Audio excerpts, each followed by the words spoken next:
Peringome government higher secondary school national service സ്കീമിന്റെ ആഭിമുഖ്യത്തിൽ സപ്തദിന സഹവാസ ക്യാമ്പ് നരമ്പിൽ ഗവൺമെന്റ് LP സ്കൂളിൽ നടക്കുകയാണ്. ക്യാമ്പ് ഡിസംബർ 27-നാണ് സമാപിക്കുക. പെരിങ്ങോം വയക്കര ഗ്രാമപഞ്ചായത്ത് പ്രസിഡന്റ് VM ഉണ്ണികൃഷ്ണൻ ക്യാമ്പ് ഉദ്ഘാടനം ചെയ്തു. പഞ്ചായത്ത് അംഗം AC സന്തോഷ് അധ്യക്ഷത വഹിച്ചു. Peringome Vayakkara government higher secondary school principal V Dinesh സ്വാഗതം പറഞ്ഞു. CV Babu, Ahmed Pothankandam, M Vinod, CH Shaheer, Gauri Shankar എന്നിവർ പ്രസംഗിച്ചു.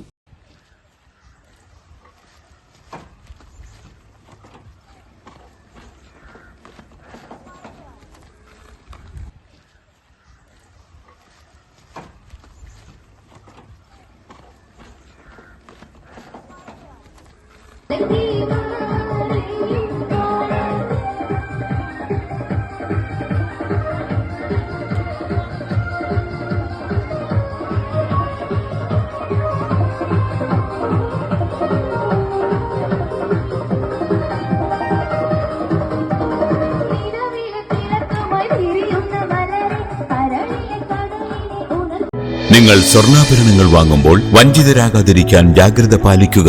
2023 ഏപ്രിൽ 1 മുതൽ സ്വർണ്ണ പരിശുദ്ധി ഉറപ്പുവരുത്തുന്നതിന് കേന്ദ്ര ഗവൺമെന്റ് ആഭരണങ്ങളിൽ HUID നിർബന്ധമാക്കിയിരിക്കുന്നു. 100% ആഭരണങ്ങളും HUID മുദ്ര ചെയ്ത മലയോര മേഖലയിലെ ഒരേയൊരു ജ്വല്ലറി പടിഞ്ഞാത്ത് ഗോൾഡൻ ഡയമണ്ട്സ്, ചെറുപുഴ, ആലക്കോട്, പാടിയൊട്ടിച്ചാൽ, ഹോൾസെയിൽ ഡിവിഷൻ, തൃശൂർ.